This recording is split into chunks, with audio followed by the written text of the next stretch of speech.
Okay, now this video is just going to help us. We're going to have help us get through these examples. There's 4 examples, but there's a lot of thinking in all of them.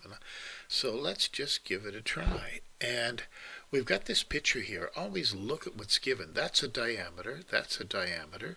So this is an angle on a diameter. I'm looking at that. You know, it might be worthwhile to write in. We know that these 2 angles are the same. I know that's going to be 90 degrees because it's angles on a semicircle.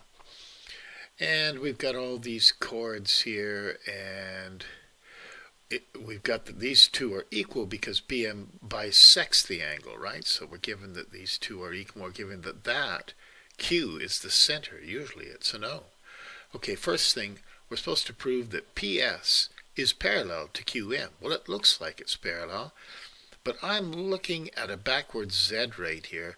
I bet you my strategy for this first question is to get this angle M equaling to P1. And look how they did it.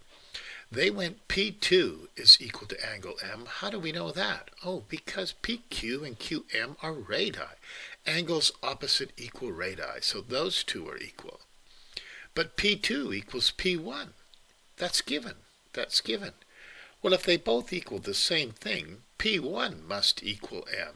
P1 must equal M. Now there's your alternate angles that are equal. So we can say that PS is equal to QM.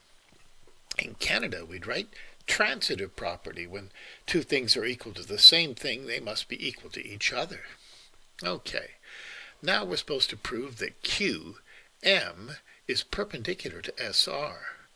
Well, that was that one I said before when we looked at this thing and they told us this was, if that's 90 degrees, well, now that we know that these lines are parallel, we could say E2 is 90 degrees. Because we know S is 90 degrees, angles in a semicircle, E2 is equal to 90 degrees. If these are parallel lines, those are corresponding angles. Therefore, if it's 90 degrees, that means that QM is perpendicular to SR. And now we're going to try and prove that QM bisects SR, cuts it into 2 equal pieces. Well, this is a line from the center, isn't it? And we know that it's perpendicular. And what does a perpendicular line from the center do? It bisects the chord. So that's why QM, we just have that one reason. Perpendicular from the center to the chord. A perpendicular line from the center, that bisects the chord. That's what it does. So there's the first one example explained. There's quite a bit of thinking in that.